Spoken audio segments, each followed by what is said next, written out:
여러분 반갑습니다. 논술부장입니다. 지난 시간에 새롭게 선보인 컨텐츠죠. 무엇이든 논술고사에 딱 하나만 쓴다면. 오늘은 지난 시간에 이어서 역시나 여러분들이 좀 지원을 고민할 만한 두 학교를 한번 가져와 봤습니다. 수도권 최강자를 가리는 싸움이죠. 바로 아주대 vs 인하대입니다. 아직 시기가 7월이기 때문에 여러분들의 마음속에 이 두 학교가 없을 수도 있습니다. 너무나 당연하게도 여러분들은 위치가 서울에 있는 대학들을 더 선호하니까요. 하지만 제가 이 얘기를 왜 가져왔겠어요? 여러분들 9월이 되면 아마 무조건 이 두 학교의 지원을 고민하게 될 겁니다. 제가 장담할 수 있어요. 왜냐하면 이 논술 전형의 구조상 얘네를 안 쓰고 넘어갈 수가 없거든요. 자, 그러면 왜 이 두 학교를 쓸 수밖에 없는지, 그리고 만약에 쓰게 된다면 둘 중에 어느 학교를 써야 하는지 같이 한번 알아보도록 하겠습니다. 그럼 고고싱! 수시논술에서 정말 빼놓을 수 없는 두 라이벌의 대결입니다. 아주대와 인하대. 하지만 상대적으로 선호도가 조금 낮은 비서울권의 대학들인데, 여러분들이 이 두 학교를 왜 쓸 수밖에 없느냐? 이 학교들 지원 조건이 아주 좋은 편입니다. 일단 둘 다 수능 최저가 없죠. 본인이 정말 맨날 모의고사 5, 1등급 받는 그 정도 수준이 아닌 이상 누구나 다 이 수능 최저에 대한 부담은 갖고 있을 겁니다. 지난 영상처럼 서강대냐 성대냐 이렇게 상위권 대학을 고민하고 있는 학생들도요, 정말 만에 하나 수능을 잘 못 볼 상황을 대비해서 이 최저 없는 논술을 하나 정도는 지원해야만 하거든요. 그런데 이 수능 최저 기준이 없는 대학들이 생각보다 그리 많지 않습니다. 연대 같은 경우에는 이미 문제에서 좀 논외고, 한양대는 경쟁률이 너무 넘사고, 그렇다 보면 결국 이 두 학교가 1순위의 고려 대상이 될 수밖에 없다는 거죠. 고작 이 정도 가지고 제가 이렇게까지 장담하지 않겠죠? 또 하나의 좋은 조건은 바로 시험 일정입니다. 여러분들이 선호하는 이 서울권의 주요 대학들 논술고사는요, 수능을 본 그 주의 주말, 그러니까 수능 다다음 날, 다다다음 날, 편의상 이거를 1주차 주말이라고 하겠습니다. 그리고 그 다음 주 주말인 이 2주차 주말까지 거의 모든 시험들이 다 몰려 있어요. 그래서 다른 수시 전형과 섞어서 지원하는 학생들은 크게 상관이 없을 수도 있지만, 이 육론수를 쓰는 학생들은 본인이 희망하는 대학들의 지원 일정이 거의 무조건 겹치게 될 겁니다. 그런데 제가 일전에도 하루에 시험 2탕 뛰는 걸 추천하지 않는다고 말씀드렸어요. 오전에 보는 첫 시험을 잘 보던 못 보던 두 번째 보는 시험 집중하지 못할 거다, 이렇게 설명을 드렸습니다. 그렇다면 결국에 이 시험 일정을 안 겹치게 하려면 3주차 주말에 시험을 보는 대학을 지원해야만 하는데, 이 3주차 주말에 시험이 있는 학교 딱 두 학교가 바로 이 아주대와 인하대가 되겠습니다. 그리고 또 여러분들 야무진 상상 많이 하잖아요. 수능 끝나고 한 2주 정도 시간이 있으니까 시간 넉넉하니까 완벽하게 준비해서 시험 보러 갈 수 있겠지, 이런 상상. 네. 하지만 여러분들 1주차 주말 지나자마자 롯데월드 가고 쇼핑하러 가고 아주 놀러 다니면서 난리가 날 텐데. 멈춰! 아무튼 간에 여러분들이 이 두 학교를 지원하게 될 것이다, 이렇게 설명을 해드렸고, 이제는 본격적으로 둘 중 어느 학교를 써야 하냐, 이거를 얘기를 해봐야겠죠. 이 두 학교는 내신 반영 비율도 비슷합니다. 아주대 논술과 내신 비율 8대2, 인하대 7대3. 작년 합격자 평균 내신 아주대 4.6등급, 인하대 4.7등급. 이 정도면 내신 가지고는 큰 차이 낼 수 없다, 이렇게 볼 수가 있겠고요.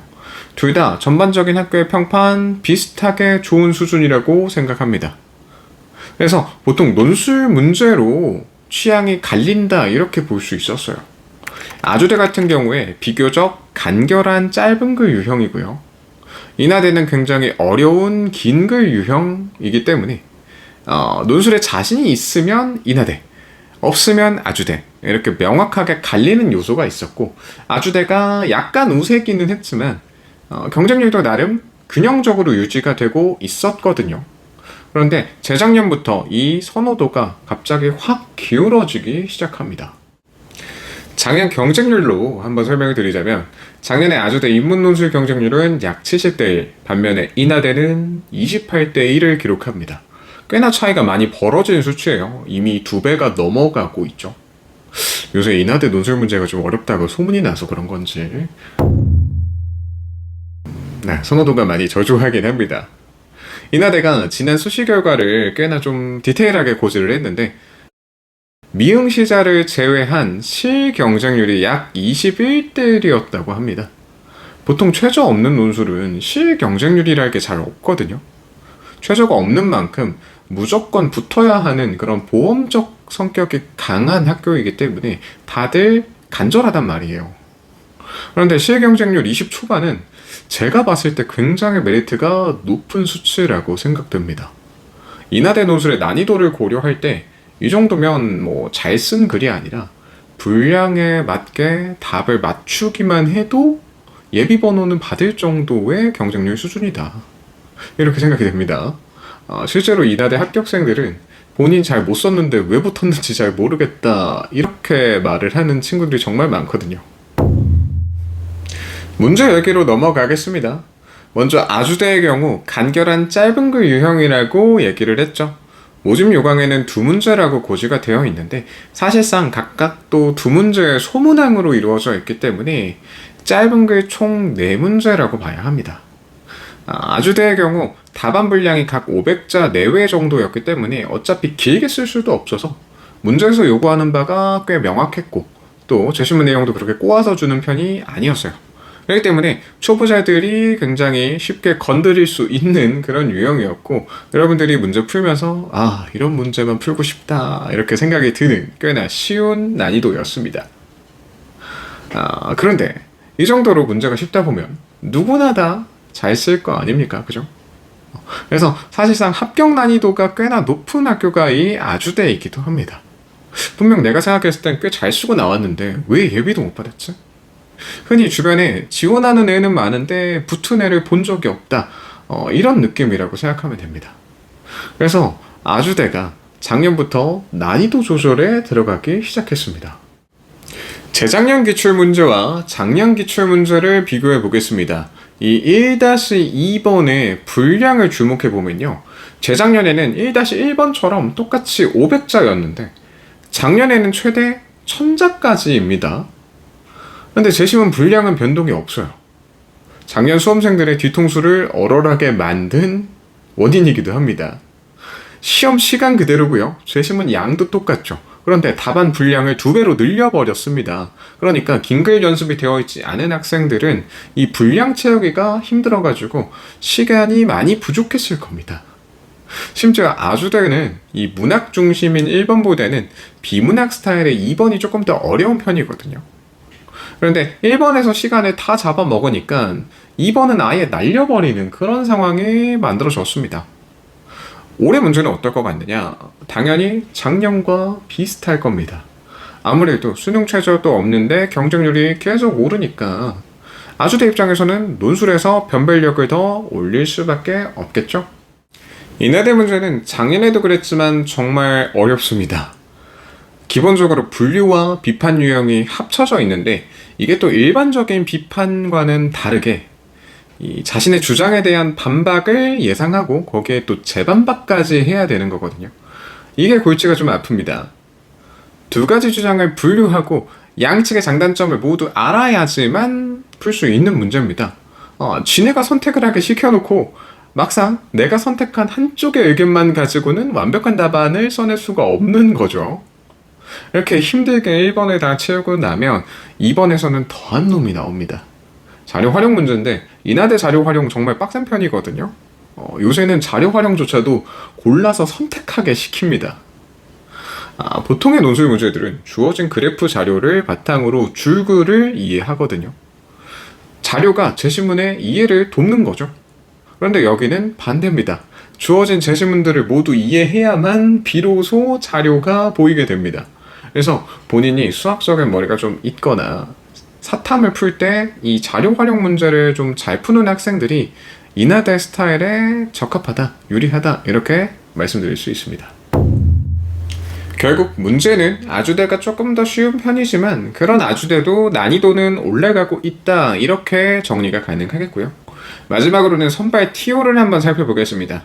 아주대와 인하대 둘 다 인문계열보다는 이공계가 더 유명한 학교이긴 하거든요. 그래서 애초에 인문논술의 선발 TO가 그렇게 많지는 않습니다. 그런데 아주대가 근래 이 인문논술의 선발 인원을 꽤나 많이 줄였어요.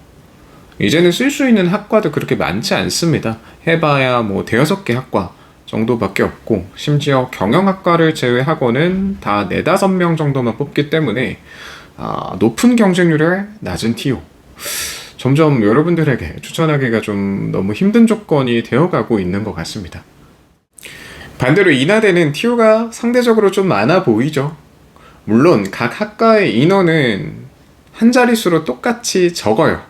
그렇지만 인문사회 계열의 모든 학과가 아직 논술 전발이 있습니다. 따라서 학과의 선택권이 훨씬 넓다라는 점이 강점이 되겠죠. 총 정리를 한번 해보자면 저는 올해 인하대가 더 좋은 선택이라고 생각합니다. You win. 낮은 경쟁률과 선발 TO가 아주대에 비해서 너무 극단적으로 좋아요. 게다가 문제 난이도를 고려한 실제 합격 체감이 인하대가 더 쉽다고 생각합니다. 한마디로 정리해서 좀 못 써도 붙을 수 있는 인하대냐 아니면 아주 잘 써도 떨어지는 아주대냐 이 싸움인 것 같거든요. 저 같으면 문제 보면서 좀 쌍욕이 나와도 열심히 연습해서 인하대 시험을 보러 가는 게 합격에 더 가까운 길이라고 생각합니다. 오늘 이렇게 무엇이든 논술보살 딱 하나만 쓴다면 그 두 번째 이야기 아주대와 인하대의 대결이었습니다. 한 가지 주의할 점이 있는데요. 문제 난이도에 대한 체감은 사람마다 굉장히 많이 다를 수 있기 때문에 제 의견에 따라서 인하대 지원하기 전에 꼭 기출문제 확인하고 선택을 하시기 바랍니다. 괜히 또 무지성으로 질렀다가 나중에 좀 원망하고 그러면 안 돼요. 오늘 9월에 해야 될 고민을 제가 미리 땡겨서 7월에 해결을 해드렸기 때문에 요즘같이 이렇게 무더운 날씨에 지치지 않고 앞으로 정진해 나가는 여러분들이 됐으면 좋겠습니다. 오케이, 지금까지 논술부장이었습니다. 오늘도 연론합시다.